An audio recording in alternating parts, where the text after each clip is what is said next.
Welcome to the Genius Factory. Enjoy the video. In this video, I will explain how to lower your Ford Ranger.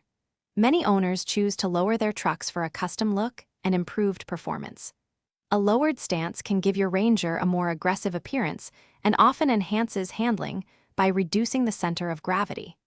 We will explore common methods for achieving drops ranging from 1 inch to over 6 inches, ensuring you understand the options available for your specific truck. Let's dive into the details of transforming your Ranger's ride height.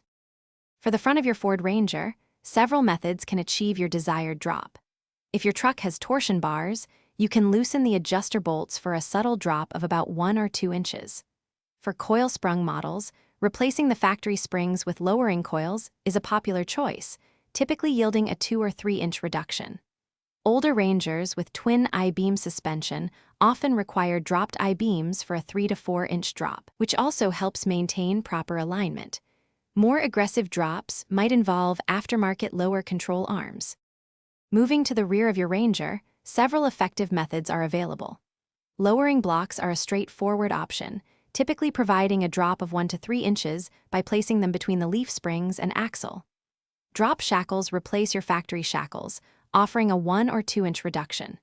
For a more dramatic change, an axle flip kit moves the axle from below to above the leaf springs, achieving a substantial 4 to 6 inch drop. You can also install entirely new lowering leaf springs for a specific ride height. After lowering your Ford Ranger, several critical steps ensure safety and optimal performance.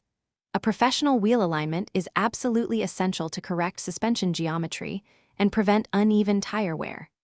You should also replace your factory shocks with ones specifically designed for lowered applications to maintain a comfortable ride and prevent bottoming out. Always check for adequate tire clearance, especially with larger wheels or aggressive offsets, to avoid rubbing. For significant rear drops, consider installing driveshaft shims to maintain proper angles and prevent unwanted vibrations.